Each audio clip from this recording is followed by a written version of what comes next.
बहू ने किया बेटे से बढ़कर काम। कहाँ जा रही है बहू? मम्मी जी, मैं आकर बताती हूँ। अरे बताकर तो जा। निशा दौड़ती दौड़ती अपना बैग उठाया और जल्दी से गाड़ी निकालती है। अरे इतने दिनों बाद गाड़ी से? बस मैं आती हूँ माँ जी, कहकर निशा बिना बताए घर से चली जाती है। निशा के घर में निशा, उसके सास ससुर और पति संजय रहते हैं, जो अक्सर ही अपने काम से घर के बाहर रहते हैं। निशा की एक ननद है जो कि बड़ी है और उसकी शादी हो चुकी है। निशा की शादी को 2 साल हो गए हैं। निशा अपने परिवार के साथ बहुत खुश है। उसके सास ससुर अधिक उम्र के हैं। ससुर सुरेश जी रिटायर्ड और स्वस्थ हैं, पर सासू माँ रेखा जी को दिल की बीमारी है। 5 घंटे के बाद जब निशा घर लौटी, उसके ससुर उसके साथ थे, जो कि बुरी तरह से घायल थे। माथे पर पट्टी बंधी हुई थी, हाथ में फ्रैक्चर हो गया था। रेखा जी अपने पति की ऐसी हालत देखकर बिल्कुल घबरा गईं। अरे, आपको यह सब क्या हुआ? कैसे हुआ? कब हुआ? बदहवास वह एक के बाद एक प्रश्न करती जा रही थी। अरे मम्मी जी, अब सब ठीक है, आप घबराइए नहीं, आप बैठ जाइए, सब बढ़िया है, निशा ने उनको समझाते हुए बोला। सुरेश जी भी बोले, मैं बिल्कुल ठीक हूँ, बस यह हेयरलाइन फ्रैक्चर है जो कि जल्द ही ठीक हो जाएगा। सिर पर थोड़ी गहरी चोट है, कुछ टाँके आए हैं जो कुछ दिनों में कट जाएंगे। सुरेश जी ने रेखा जी को बोला। रेखा जी घबराहट के मारे रोने लगी। फिर बोली, अरे पर यह सब कैसे हो गया? मुझे तो किसी ने कुछ बताया ही नहीं। निशा जल्दी से पानी लेकर आई और वह अपने सास ससुर को पानी देते हुए बोली, इसीलिए मम्मी जी मैं आपको कुछ भी नहीं बता कर गई थी, क्योंकि आप घबरा जाती हैं। फिर निशा ने बताया, मुझे एक अनजान व्यक्ति का फ़ोन आया जो कि पापा जी के मोबाइल से कर रहा था और कह रहा था कि सड़क पर इनका एक्सीडेंट हो गया है।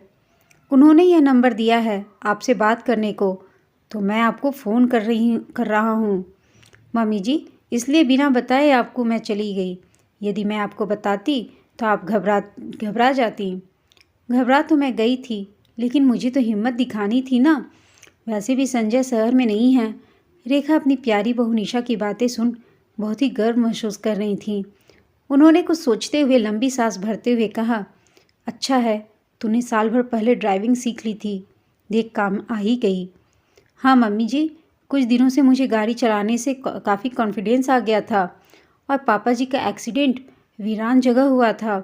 वहाँ पर आने जाने के ज़्यादा साधन नहीं दिख रहे थे और हाँ, अपनी गाड़ी से मैं सही समय पर भी पहुँच गई। डॉक्टर ने बोला, आप इनको और थोड़ा देर में लाती तो काफ़ी ब्लीडिंग हो जाती, फिर इनको कोमा में जाने का डर था।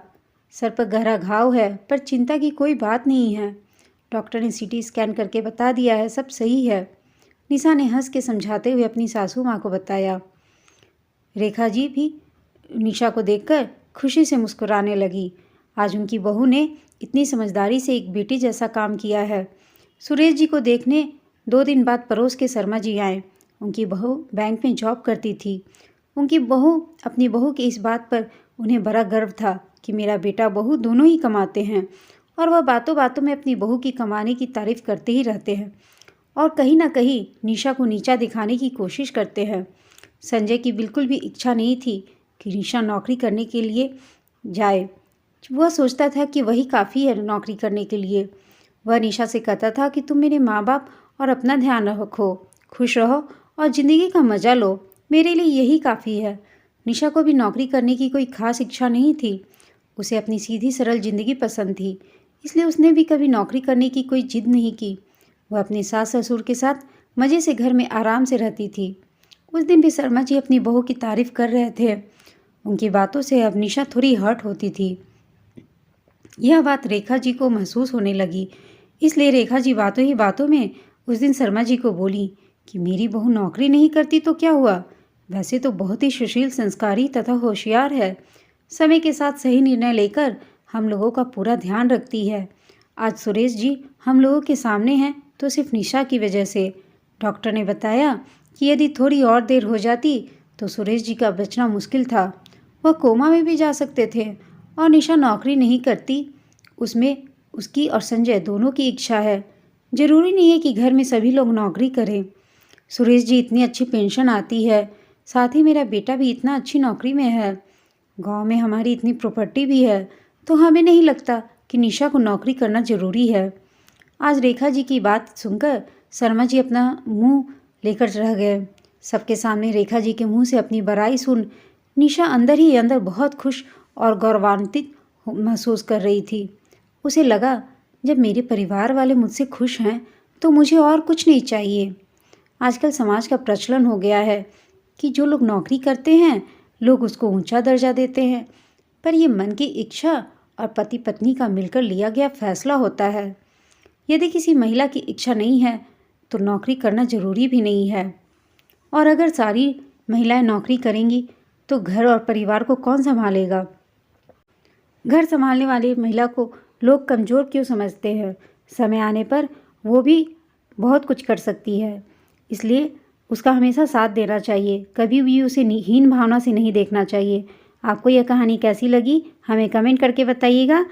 साथ ही कहानी अच्छी लगी हो तो इसे लाइक, शेयर और चैनल को सब्सक्राइब अवश्य कीजिएगा। धन्यवाद।